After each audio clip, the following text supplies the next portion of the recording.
Hello students. So we are back. और आज भी हम एज पर द इमेज जो आप अभी देख रहे हो, आप समझ सकते हो कि आज भी हम लाइट और मिरर ये टॉपिक के बारे में बात करने वाले हैं।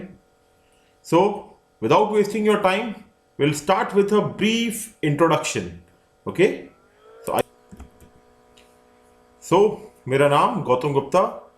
मैं मैथ्स ओलंपियाड, साइंस ओलंपियाड और दूसरे कई कंपटीशन एग्जाम्स के लिए ट्रेन करता हूँ स्टूडेंट्स को।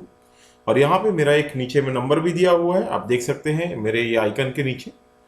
So you can always WhatsApp me and clear your doubts. Okay, so let us start. तो आज का भी जो पेपर अभी हम देखने वाले हैं या क्वेश्चन देखने वाले हैं, ये भी नेशनल साइंस ओलंपियाड का है। और ये जो है क्वेश्चन जो आपका मिरर और लाइट का, ये क्लासेस 7, 8, 9 ये हर टाइप के एग्जाम्स में जो आप भी इन क्लासेस में दोगे आपको हेल्प करेगा। तो इसके पीछे में आपको बेसिक कॉन्सेप्ट्स के ऊपर जाना है, तो आइए देखते हैं।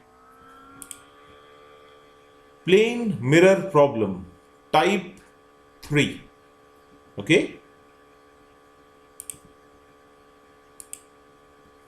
तो यहां पे अगर आप इस पर्टिकुलर प्रॉब्लम को देखें, यहां पे एक मिरर बनाया हुआ है और एक पॉइंट एस मार्क किया हुआ है। इस पॉइंट एस पे अगर सपोज आपकी आई रखी हुई है, ठीक है, और यहां पे अगर आप देखेंगे नीचे में एक मैंने बैलून बनाया है। इस बैलून की कुछ स्पीड है और वो स्पीड ऊपर के डायरेक्शन में है। वैसे बैलून हवा में ऊपर उड़ रहा है। तो अब हमारी जो आई है, हमको क्या करना है, मिरर की तरफ देखना है। तो मिरर में बैलून का रिफ्लेक्शन जो है वो कब दिखाई देगा। तो अगर इस चीज को हमको पता करना है तो उसके लिए हम क्या कर सकते हैं, यहां पे मिरर के दो एंड पे हमने क्या किया, एक हॉरिजॉन्टल लाइन बना दी जिसको हम नॉर्मल बोल रहे हैं। तो अब जो आई है, आई की जो मैक्सिमम इंक्लिनेशन हो सकती है वो क्या होगी, ये नॉर्मल के कॉर्नर तक। तो जैसे कि मैंने यहां पर रेड लाइन से इसको दिखाया है, रेड एरो से एक, कि इस तरीके से आपकी जो आई है वो इस एंड में मिरर के पॉइंट को देख सकती है। तो जब कोई भी रे हमारी इंसिडेंट होती है तो वो उसी एंगल से क्या होगी, रिफ्लेक्ट भी होगी। तो यहां पे हमने देखा मिरर से रिफ्लेक्ट भी हुई। तो अब ये जो बैलून है, अब ये बैलून अगर उड़ता उड़ता उड़ता ऊपर अगर आएगा तो पहले ये पोजीशन पे आएगा। तो आप देख सकते हो यहाँ पे वो रिफ्लेक्शन जो है ना, रिफ्लेक्टेड रे, वो क्या कर रही है, उसको उसके मिरर से रिफ्लेक्ट करके आई तक लेके जा रही है। वैसे ही फिर बैलून और ऊपर गया, बैलून और ऊपर गया।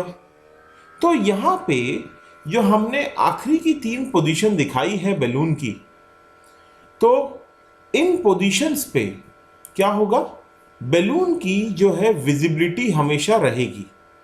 तो जो आई है मिरर पे देख के ये बैलून्स को उसकी इमेज से आइडेंटिफाई कर सकता है।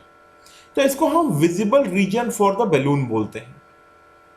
ओके, तो इसका मतलब है कि ऊपर से लेके नीचे तक ये जो फर्स्ट, सेकंड, थर्ड, ये जो 3 पोजीशन आपको यहां पे भी दिख रही है ऊपर से, तो इस पर्टिकुलर लेंथ में जब वो है, जितना भी डिस्टेंस इसने यहां से यहां तक ट्रेवल किया, उतने डिस्टेंस पे क्या है, ये आई उस बैलून को देख पा रहा है। क्लियर है यहां तक। तो अगर मैं ये डिस्टेंस निकाल दूं जो विजिबल रीजन है, और उस रीजन को अगर मैं इसकी स्पीड जो कि यहां नीचे में लिखा है u मीटर पर सेकेंड, अगर इसे डिवाइड कर दूं, तो डिस्टेंस विजिबल रीजन का डिवाइडेड बाय स्पीड, तो हमको क्या मिलेगा, टाइम।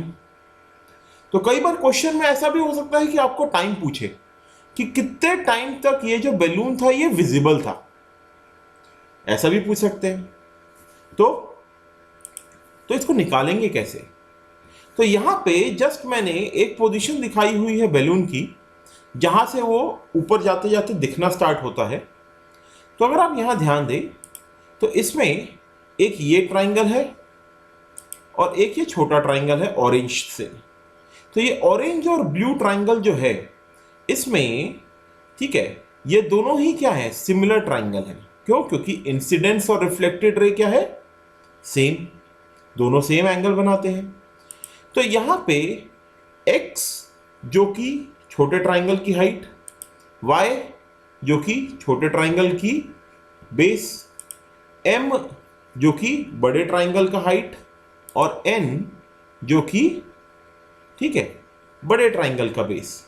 तो अगर मैं ये सिमिलर ट्राइंगल्स को यहां पे इनकी प्रॉपर्टी लिखूं तो क्या होगा? Perpendicular by base is equal to perpendicular by base. उसी चीज को मैंने यहां पे x by y equal to m by n से बताया।